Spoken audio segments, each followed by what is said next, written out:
വനത്തിന്റെ നക്ഷത്രം എന്നർത്ഥം വരുന്ന വൻതാര എന്ന വിപുലമായ മൃഗപുനരധിവാസ കേന്ദ്രം ഗുജറാത്തിലെ ജാംനഗറിൽ 3000 ഏക്കർ വിസ്തൃതിയിൽ വ്യാപിച്ചു കിടക്കുന്നു. ആനന്ദ് അംബാനിയുടെ സ്വപ്ന പദ്ധതിയായ വൻതാര റിലയൻസ് ഇൻഡസ്ട്രീസിന്റെയും റിലയൻസ് ഫൗണ്ടേഷന്റെയും പിന്തുണയോടെയാണ് രൂപപ്പെട്ടത്. ഇത് വെറുമൊരു മൃഗശാലയല്ല, സമഗ്രമായ പുനരധിവാസ കേന്ദ്രമാണ്.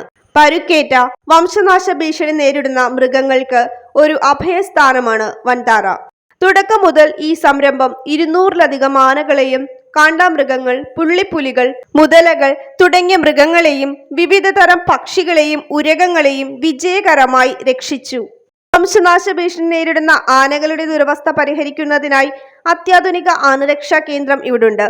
ലേസർ മെഷീൻസ്, പോർട്ടബിൾ എക്സ്റേ, ഒരു pathology lab, hyperbaric oxygen chamber എന്നിവയുൾപ്പെടെ നൂതന മെഡിക്കൽ സൗകര്യങ്ങളോടെയാണ് എലിഫന്റ് ഹോസ്പിറ്റൽ സജ്ജീകരിച്ചിട്ടുള്ളത്.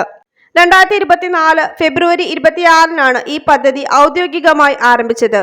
പിന്നീട് 2025 മാർച്ച് 4-ന് ഇന്ത്യൻ പ്രധാനമന്ത്രി നരേന്ദ്രമോദി വൻതാര ഉദ്ഘാടനം ചെയ്തു. ഏഷ്യൻ സിംഹം, വെള്ളക്കടുവ, കൃഷ്ണമൃഗം, ആനകൾ തുടങ്ങിയ വംശനാശ ഭീഷണി നേരിടുന്ന ജീവികളെ സംരക്ഷിക്കുന്നതിൽ വൻതാര ശ്രദ്ധ കേന്ദ്രീകരിക്കുന്നു.